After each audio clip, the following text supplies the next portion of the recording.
Fire fairies come, fire fairies come, and the fire fairies come. The bright yellow sun shone brightly upon a garden that sat on the tippy top of a cliff overlooking the ocean. Waves roared as they used all their might to be the biggest wave before crashing down onto the shore. The warm sun felt lovely. Ah, summer's here.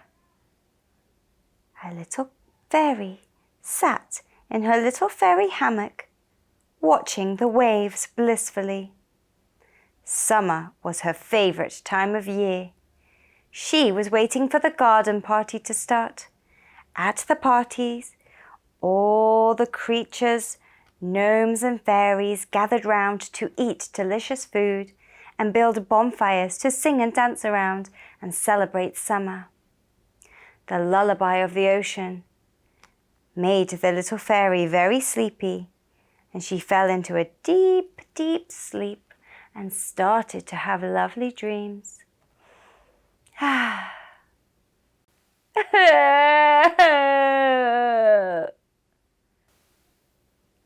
What on earth, she thought. She got up and she looked around, up and down, but she couldn't see anything or anyone.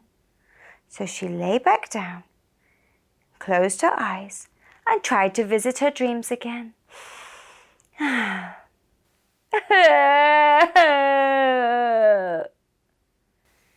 That noise again, only this time it was even louder. She got her little fairy binoculars and had a look, and way out in the distance she saw a large creature whose head was hiding behind a rock, whose tail was splish-sploshing from side to side.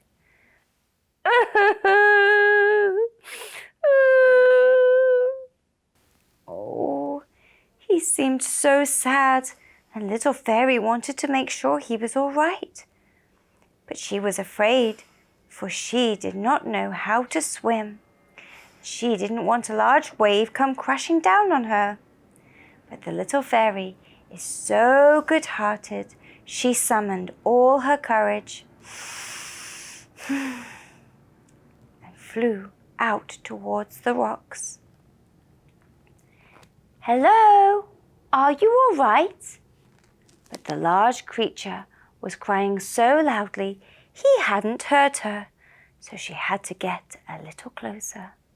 "Hello, are you all right?"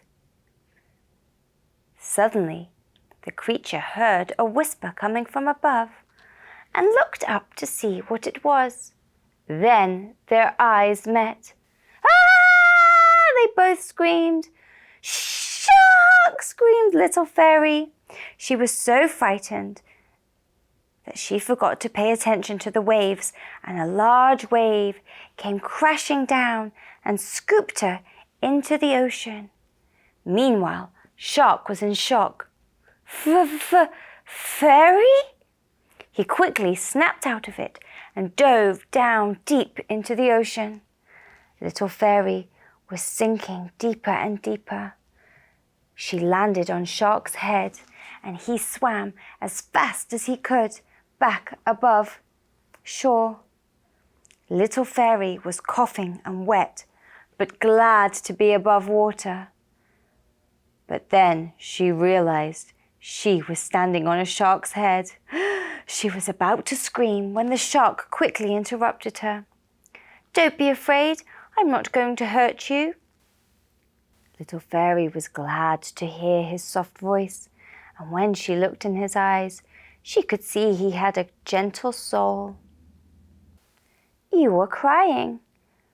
Why were you crying?" "Oh, I feel so silly telling you." "Oh, don't feel silly. You just rescued me. Thank you so much. I'm so sorry I reacted that way. I've never met a shark before." Are you real? Asked the shark. Of course I am, said the fairy. I've never met a fairy before. They both giggled. I'm Sammy, Sammy Shark. But I don't feel like a shark. I feel like a dolphin. I wish I was a dolphin. When other creatures see me, they get so afraid they swim away, and all the other sharks make fun of me. And I get so lonely sometimes, and that is why I was crying. I'm sorry you're so lonely. I'll be your friend. The two played. Sammy surfed the waves while the little fairy fluttered above them. Little did they know, a pod of dolphins were also surfing the waves close by.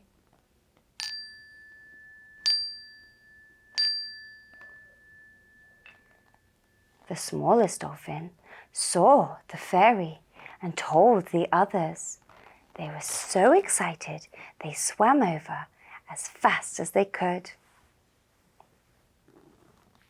They had so many questions for the fairy. Little Fairy explained what she was doing, playing out by the water, and all about her new friend who just saved her. She pointed him out to them. Sammy was waiting for them all to scream and swim away, but that did not happen. They were so happy at what he'd done. They knew he was very kind. Can we play too? Suddenly, the little fairy remembered about the garden party and explained to the creatures how she must leave at once. The dolphins and Sammy swam back to shore. Little Fairy said her goodbyes and flew back to the garden party that had already started. When she got there, Old Garden Gnome was waiting for her, and he knows about all the things that happen. And when he saw her, he gave her a great big hug and said, "You are a very brave fairy." And from that day and every summer, Little Fairy would sit in her little fairy hammock and watch Sammy and the dolphins play. Sometimes they would swim over to say hello. And never ever did Sammy Shark go lonely again. Snip, snap, snout, my tale is all told out. By fairies burning bright, thank you for your golden light. Good night,